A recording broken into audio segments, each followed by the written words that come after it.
Mohammed, the governor of Bauchi State, because Bala Mohammed is also aggrieved. Bala Mohammed is having issue with Atiku. So those governors, the G5 governors, felt that if they are able to win Bala Mohammed to their side, that will make them 6. So when their number swell, that will also give them strong bargaining power. Wherever they are going to, eventually, they will be able to communicate and send their message decisively. So all of that about the PDP, Atiku camp is also looking at the possibility of reconciliation, because they know that doomsday is ahead for them politically if they take the G5 governors for granted. These G5 governors are agitating that ordinarily power should shift to the southern part of the country. Having lost the ticket to a northerner, Atiku Abubakar, the presidential candidate of the PDP, they felt that, well, you can't embrace the attitude of winner takes it all. It has really never been in the political history of Nigeria wherein a national chairman and the presidential candidate of that party will come from the same section of the country.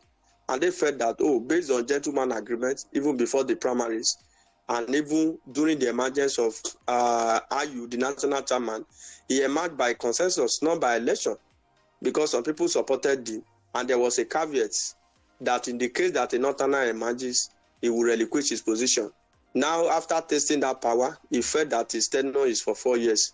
So, for me, IBB is also interested in this reconciliation, because Atiku Abubakar met IBB, and IBB want to broker peace between the Atiku camp and the 5G governor.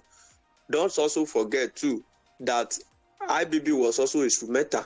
IBB, Abubakar, Abdusalami Abubakar, and some prominent northerners who felt that they are born to rule and power should remain in the north, also intervene between Tambuwa and Atiku for Tambuwa to step down. They prevail on Tambuwa to step down.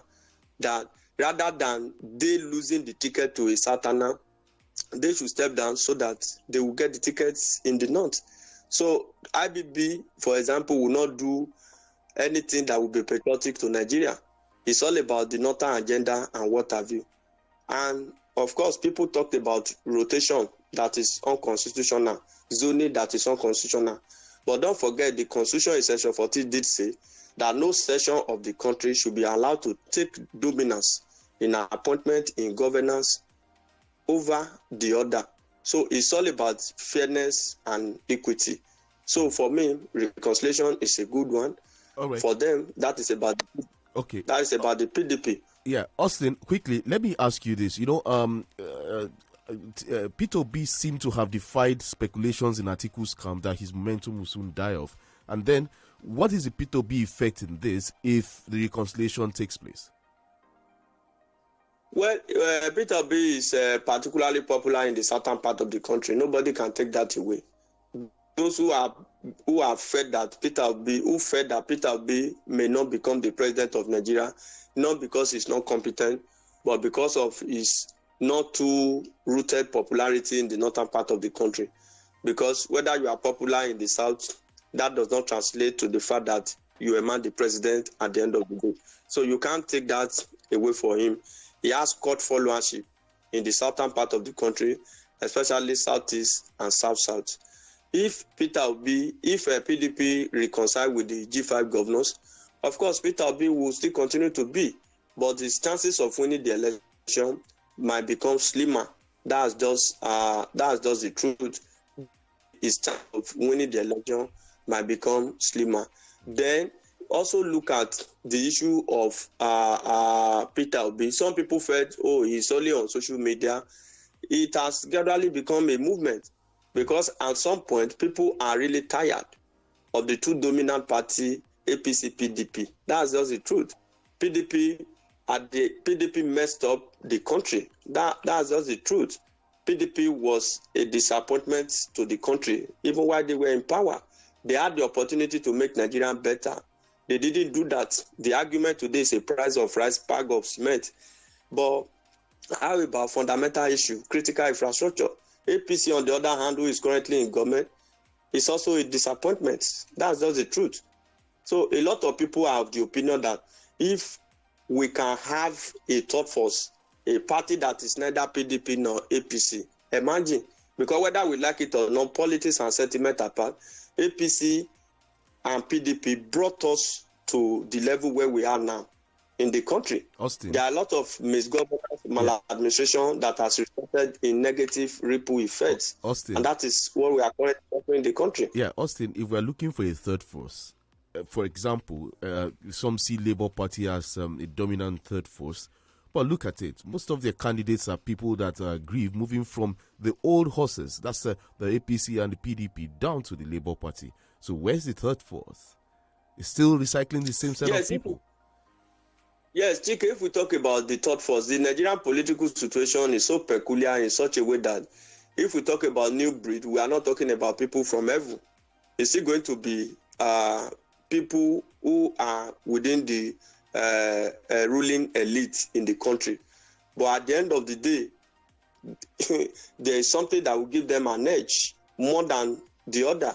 Each of these three dominant or prominent candidates in this election, of course, they are the same old brigade. But the truth of the matter is that one way or the other, one will stand out from the others in a particular area. That's the truth. Is it about competence? Is it about popularity and what have you? If you talk about Asiwaju, for example, he has the charisma to be able to lead the country. Look at his antecedent in Lagos. You can ride on that. Look at Atiku Abubakar, for example. He has been vice president. He can also talk about that. Look at Obi. Obi did fantastically well as governor in Anambra State. So if you put all of these three together, look at their political antecedent, look at their achievement in their own area when they had the opportunity to be in government, you'll be able to see that, oh, one way or the other, one is having an edge, depending on the way you look at it. So the point I'm making, Chike, and to Nigeria this morning is that we are not going to have Angel to constitute the third force. That's just the truth of the matter. When President Muhammadu Buhari came on board, for example, the reason why Nigerians were happy is that President Muhammadu Buhari was never a politician. He does not belong to the ruling cabal. He's a military head of state. We felt that he will bring something new to the table. That was one of the areas that made people to vote for him en masse. That, although he has become military head of state in the past, but is different from all others within his class, especially in the quest for materialism, corruption, and what have you. So this is the level we are in the country today. So the OB issue is a movement, but I doubt, I've always said this, I do not still believe that Peter Obi can win this election. But he's going to get more votes than he would have gotten before. That's the truth. A lot of people are supporting his cause because of the crisis in the APC and the PDP. But I don't still think that that will be enough for him to win the election across board. Because when we are talking about this election, the major votes are in the north, bulk of the votes. That's the truth of the matter. I'm not saying the northerner alone or the vote from the north alone can make somebody the president. No, but majority of these votes are from the north. And coupled with the fact that even in the south here, we have hostile attitude to electoral issue. So the north, they will go out. It's about their future. It's about them being in government. So they take election more seriously than those of us in the southern part of the country. So that's the truth. Okay, Austin, in 5 minutes, let's look at this story before we go on a break. But we'll just try to manage the time and do it in 5 minutes. 170 naira petrol pump price, not sustainable. That's coming from the GMD of the NNPC Limited. The Nigerian National Petroleum Company has said it will no longer sustain the pump price at petroleum pump price at 170 naira per litre. The Chief Executive Officer, Mele Kyari, disclosed this while delivering a keynote address at the Legislative Transparency and Accountability Summit organized by the House of Representatives Committee on Anti-Corruption. And that's in Abuja. The response came as the Nigerians began to feel the impact of fuel scarcity across the country. Amidst the scarcity, fuel marketers increased the pump price of petrol across states, with several stations selling the product above the government-regulated price of 165 naira per litre. Well, he has come out to say that 170 naira petrol pump price is not sustainable. Now, are we looking at an increment anytime soon before the elections? Of course, Chike, it has been increased. That's just the truth, arbitrarily for that matter. Mele Kyari is saying this because for government officials, stuff like this should make people to cover their face in shame. That is the way it looks like. NNPC have never come to the realization of the time that Nigerians are suffering and they need proper and effective management of the petroleum sector, especially the supply and the distribution chain. You can't continue to leave the masses at the mercy of these marketers. It is unfair and it is really uncalled for. The statement by Mele Kyari is unfortunate. Marketers have come out before now to say that dispensing at 180 is no longer sustainable. After like 2 weeks of this queue, scarcity, and what have you, Mele Kyari, the GMD of NNPC, is even coming on board to tell us that it is not sustainable. Nigerians are not even talking about the increment. They are talking about it in a way that it is being done through the back door. Don't forget, CHIKE, according to government official pump price, we are still at 165 naira per litre. Government has not come out to tell us that it has increased from 165. It was these marketers, because of all sustainability, energy costs, diesel costs, and what have you, that jacked it up to 179 naira by increasing the S-depot price from private depot owners, not even NNPC depot. That's the issue. So NNPC should have come out to appeal to Nigeria, to beg Nigerians that we are sorry for this hardship that we have brought upon you. Because as we speak now, people buy for 180, 200, some for over 200, depending on where you are buying from and the section of the country. So for NNPC to now come out to tell us that it is no longer sustainable, we knew from onset that this price increase is imminent, because fueling and opening fuel station alone for operation is capital intensive. So if marketers are spending exorbitantly, then they have to make money, because they are businessmen, and the intention of an average businessman is to get return on investment, huge return. For example, the question that we want NNPC to address is how come private depot owners has the capacity, the audacity in a regulated market to arbitrarily increase price? They will now come to manage with the price. Who has the responsibility to fix pump price? That is what we are talking about. So they are making it look as if the other Nigerians are dummies, except those of them that are in government. Because now people are buying for 200. Stations that are still dispensing at 180, they are very few. These are stations where you have long queue. People spending man hour again. Is it not shameful? I talked about the PDP and the APC the other time. Is it not shameful that after spending over 7 years in office, we have still not been able to address the issue of petroleum supply in the country?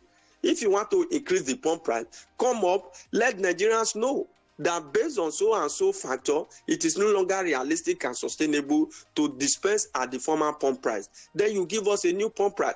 But as it is today now, marketers dispense arbitrarily. They sell what they buy. Some are even causing scarcity by ordering the product. They are not even dispensing at all. And you know, when the product becomes scarce, there will be queue, and marketers will now sell at whatever price they want to sell.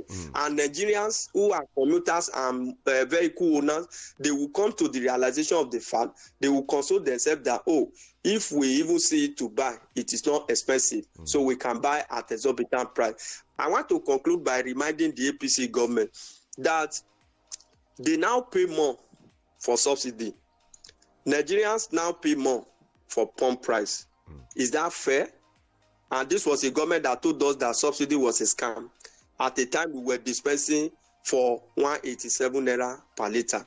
So that's the issue. All of these are contributing to inflationary rise in the country, and the government seems to be helpless. So for me, what NNPC should have done is to, one, take responsibility, apologize for their failure, their negligence, their lack of capacity to manage this sector effectively. Of course, I understand that the sector is almost being overhauled now with the advent of the PIA, but things are not still properly done.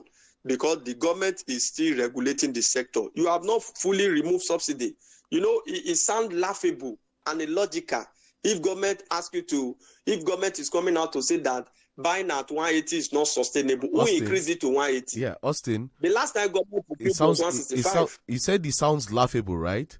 Yeah, but we won't laugh at that. It's a serious issue. But we keep making people smile here. Let's go on this break. And when we come back, the discussion continues. We'll be looking at more stories, more headlines from the dailies this morning. The phone lines will be opened shortly. Stay tuned. Don't go away.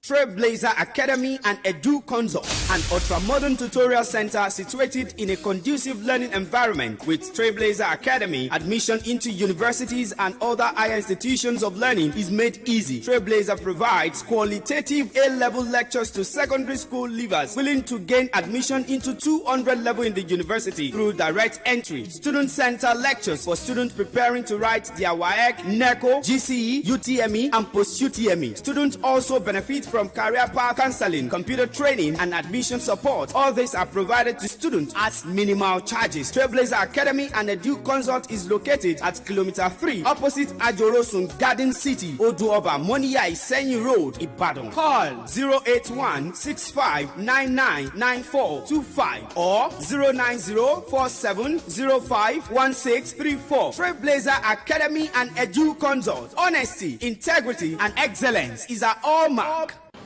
Oh, this year Basira still bad today. Hey. Confirm. Biliki, I better bring me 7 up as over to there. See, what you go drink? Oh shit, J Baba. Hey, if you like say you don't hammer this time, oh. Abi, you won't buy my own joy. No, they whine me. You never sabi. Ground on level, pa. How you mean now? See, you fit enjoy your cold, refreshing bottle of 7-Up, Mirinda, or Pepsi 35cl for just 15 naira. Why you know yam me this one since now? I bet Biliki add one chilled Pepsi for there. Enjoy chilled refreshments with the Wazo bottles, 7-Up, Mirinda, and Pepsi 35cl glass at 15 naira only. Ground on level with the Wazo bottles. All now Wazo. Ẹ̀yin tèmi àtúntì gbèdé o lójú ẹsẹ̀ tó ń gbóná pẹ̀lú ìfilọ́lẹ̀ Glow Festival of Joy. Ayẹyẹ tó yílẹ̀ ayé yẹn padà látọwọ́ Glow ni. Gbàgede tó kún fún àwọn ẹ̀bùn jàǹkànjàǹkàn fún jíjẹ. Ilé ogún tuntun. Ọkọ̀ mẹ́rìnlélógún tuntun. Ẹ̀rọ 100 kan tó ń pèsè iná. Ẹ̀rọ ìrọṣọ 200, ẹ̀rọ afẹ́fẹ́ tó ń gbaná sára 1,000 kan. Àtàwọn ẹgbẹ̀rún ẹ̀bùn tó ká màmá. Ṣé àti tẹ *611# láti darapọ̀ mọ́ wọn kó o sì jẹ nínú ìfilọ́lẹ̀ Glow Festival of Joy. Ra dátà tí ó tó ẹgbẹ̀rún náírà lásìkò ìfilọ́lẹ̀ yìí. Ó dẹ̀ lè jẹ̀bú ilé tó o bá dẹ̀ ra ìwé ìpè tàbí dátà láti $500 sí ẹgbẹ̀rún 10 náírà lóṣooṣù, lọ́sẹ̀ẹsẹ̀ àbí lójoojúmọ́. Wàá ní àǹfààní àti jẹ ẹ̀bùn ọkọ̀ tuntun ayékálẹ̀ kan pẹ̀lú àwọn ẹ̀bùn tó ká màmá. Má kàn rẹpẹtẹ kó lọ́nà gẹ̀rẹ̀. Tẹ *611# ní báyìí láti darapọ̀ kó o dẹ̀ máa jẹ lọ. Ìfilọ́lẹ̀ yìí ń bẹ láti oṣù kẹwàá ọdún 2022 títí di oṣù kìíní ọdún 2023. Àdéhùn àti àsọtẹ́lẹ̀ ó ń bẹ o. Glow Unlimited. Hey you! Yes, you listening to me. Do you feel like you've been trying to be someone else lately? Maybe you're starting to feel a little like Ade, the cool guy in your office. Or Becky, the girl with the good hair. Or maybe just someone that you admire. Take this from 7-Up. You will never be Ade, Becky, or someone you admire. Except, of course, you are Ade, Becky, or someone that you admire. Take this from 7-Up and Fido. You can only be yourself and should only be you because nothing shall pass. So sip some 7-Up, face life, and go back to being your original self. 7-Up. Be you. Nothing sure pass. 7-Up. The diff is clear. A dá gbogbo ọpẹ́ padà fún Ọlọ́run fún ti ayẹyẹ ìdúpẹ́ ìkórè àgbà tí ìjọ Cathedral of St. David Kúdẹ̀tì Ìbàdàn tó tún kò. Ọdún ìkórè dé. Lọ́jọ́ Sunday, November 13th, 2022 ní ìsìn ìdúpẹ́ ìkórè yóò wáyé nínú ìjọ wa ní déédéé aago 10 òwúrọ̀. Venerable Olúṣèyẹ Ìdòwú Ògúnrìndé ni yóò máa kí gbogbo àwọn àlejò wa pàtàkì káàbọ̀ káàbọ̀ lórúkọ Right Reverend Akíntúndé Pópóọlá Bishop àgbà fún Diocese Ìbàdàn South. Lára àwọn àlejò pàtàkì tí à ń retí ni gómìnà ìpínlẹ̀ Èkó His Excellency Babájídé Sanwó-Olú àti gómìnà ìpínlẹ̀ Ọ̀yọ́ His Excellency Engineer Olúwaṣèyí Abíọ́dún Mákindé FMSE pẹ̀lú gbogbo àwọn àlejò pàtàkì tá a ti fìwé pè. Ẹ wá ẹ jẹ́ ká fi ohun ìní wa bu ọlá fún Ọlọ́run ìkórè. Olóyè Báyọ̀nlé Adéwálé alága ìgbìmọ̀ ìkórè ti ìjọ Cathedral of St. David Kúdẹ̀tì Ìbàdàn ló ń kéde lórúkọ àwọn ọmọ ìgbìmọ̀. You're listening to 32 FM 94.9.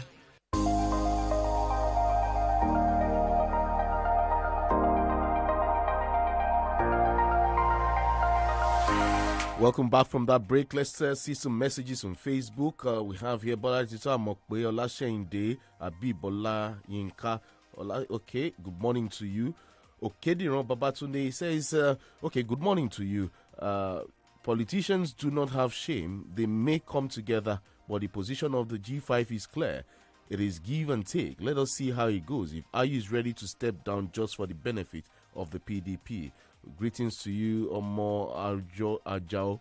Okay, Balkis Nodiran, she says, with the way the Amotekun operatives have been proactive in insecurity matters, one will know they will do better if equipped with stronger weapons. The federal government should please consider permitting them to carry powerful weapons. In a similar vein, as the Oyo and Ogun are collaborating towards ensuring the safety of lives and properties along the Lagos-Ibadan Express Road, the Lagos State government should join them. It will not do any good if Lagos State remains aloof in the critical situation. Austin, let's look at this headline here. Lagos-Ibadan Expressway, Ogun Oyo Police Commands deploy tactical teams over kidnapping. And following the recent spate of kidnappings in Lagos-Ibadan Express Road, the Oyo and Ogun Police Commands have restructured and remodeled their security architecture with the deployment of tactical and operation assets along the expressway. A statement by the Oyo State Police Command spokesperson SP Adewale Oshifeso on Thursday said the command will leave no stone unturned in ridding the state and its environs of undesirable criminal elements. Austin, the police of both states, Oyo and Ogun, have swung into action and then want to see if it will wrest the kidnappings along that expressway seem not to be safe anymore, traveling down to Lagos from Ibadan. Yes, or from Lagos to Ibadan is gradually becoming like the Abuja-Kaduna highway, and we should not allow that to be, because Lagos-Ibadan Expressway is the busiest highway in the country. That is according to statistics. So we must not allow anything to fail. It's a good one that synergy is coming on the part of the security operative. The local security outfit too, Vigilante, Amoteku, they should also be brought on board to assist the police in coping and proper policing these affected areas. Oyo State government has done this before. The Ibadan Abeokuta Expressway, there was a time it was a den of kidnappers, where it's becoming very unsafe to travel around that route. The governor came out and set up, encouraged the setting up of a military outfit, and that largely checkmated the violent activity of kidnappers along that route. So it is achievable, it is doable, it has been done before, so we can do it again. All hands must be on deck. There must be cooperation and synergy to be able to address this. Police alone cannot do it, because I find it very strange where kidnappers in broad daylight will come up in military uniform and adopt people. So the military too also have to come in. So we must deal with this situation the way it is, because we can't stop people from flying that road, and a lot of people are going through that road. So thank God respite is gradually coming. We must make that road safe and other areas within our enclave. Governors have business to secure lives and property of their people. Of course, on paper, they may not have that right. The ordinary person in the bush does not understand whether security falls within the purview of the federal government. what the vulnerable people understand is government. So you are elected to protect the lives of your citizens. So they should just go ahead. I also love the stance of Ogun State Governor. Yeah. He also came out very hard on the same issue, and the governor of Oyo State. So with this latest synergy, I'm sure we will reclaim our highway back again. All right, for the sake of time, the phone lines are open now. You can join the conversation. Which one of the headlines resonates with you this morning? Numbers to call 0705 5000 949 and 0809 7000 949. Remember, when you're calling, turn down the volume on your radio set so we can hear ourselves better. Hello, good morning. Okay, you call back 0705 5000 949 and 0809 7000 949. Ablatif Kerimu, good morning to you. Sani Olajide Sunday, good morning to you. You say, on the PDP crisis, you should do the right thing by resigning and let peace reign in the party. Maruf Ajibola Jimo, good morning to you. You're asking if we are for Obi and why are we not discussing the issue of Obi's investment in Anambra State. Okay, that's Maruf Ajibola Jimo there. Okay, Diron Batunde again says all these politicians are the same. APC members today were PDP of yesterday. Labour Party of today were disgruntled PDP of yesterday. Same goes for the party accord. Total restructuring of the country will be better before any election.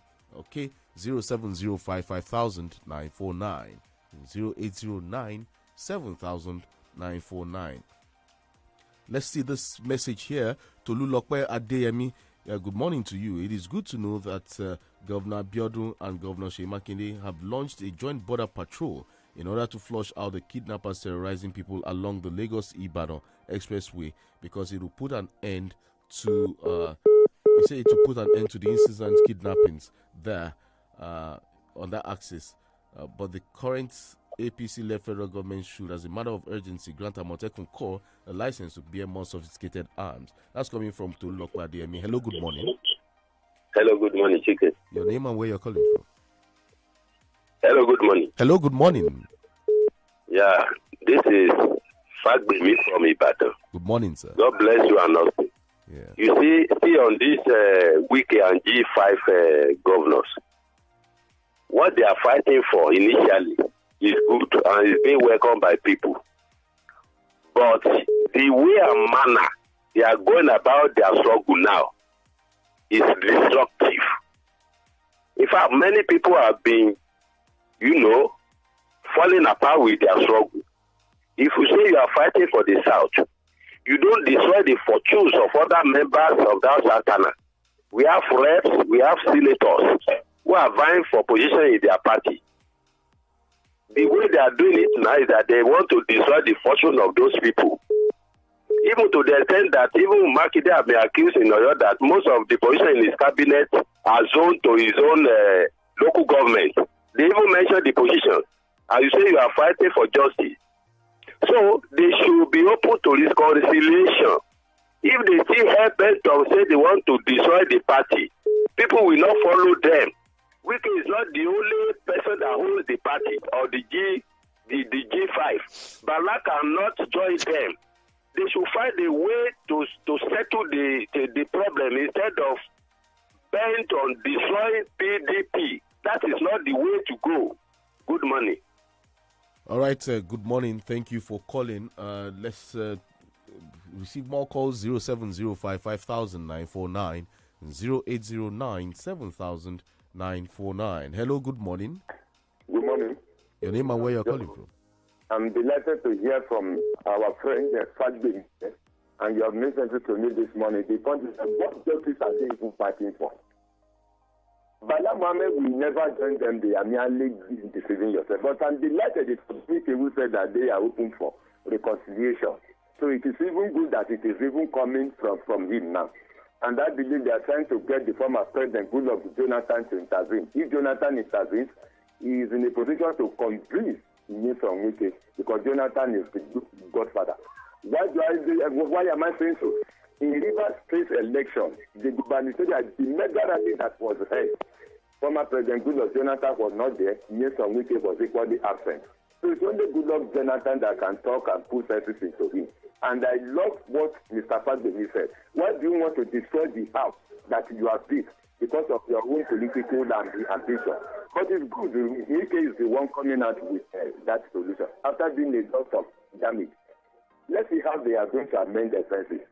John Njoko is my name. Thank you.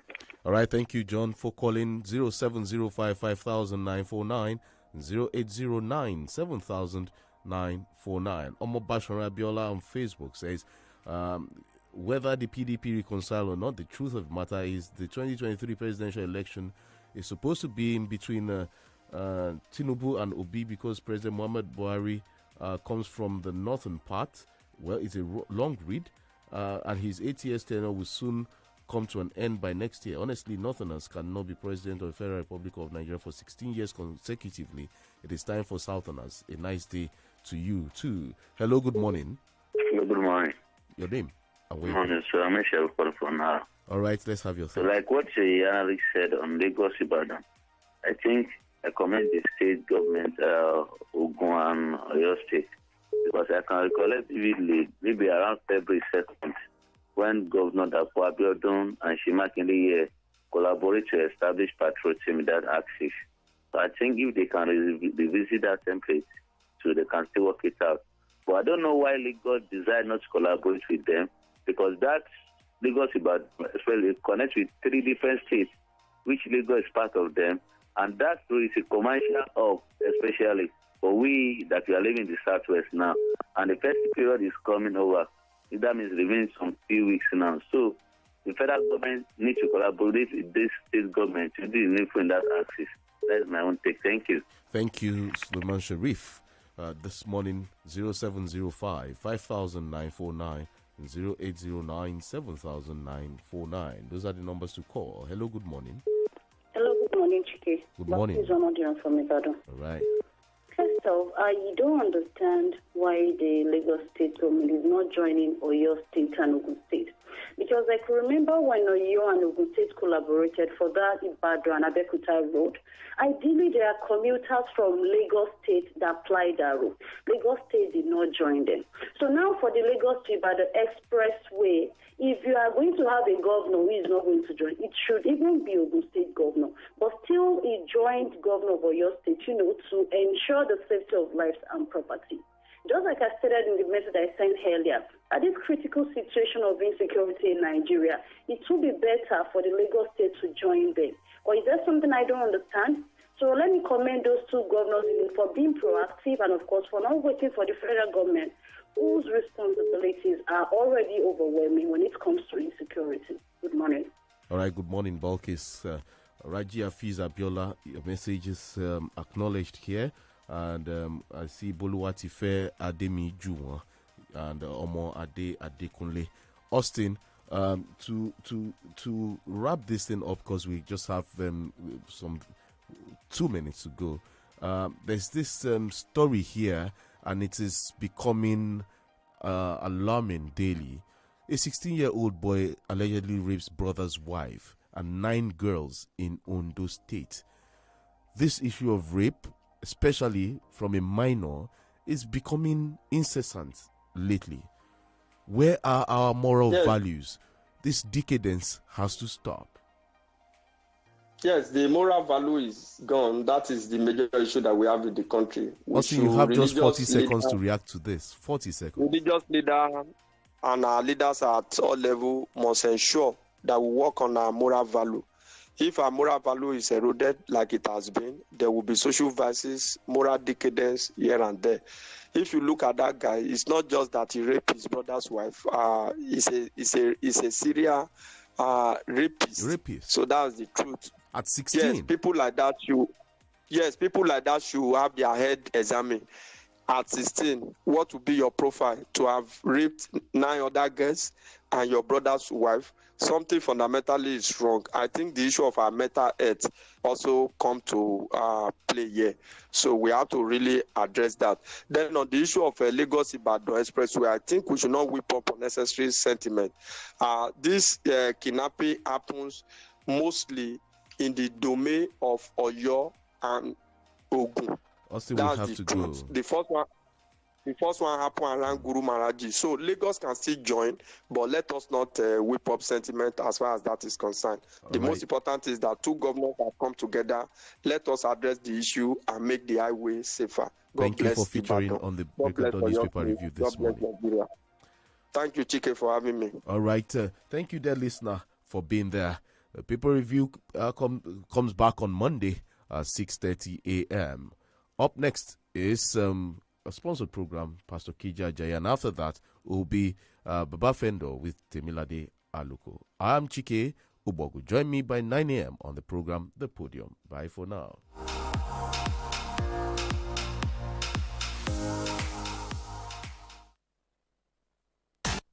FM 94.9, filling the world with laughter.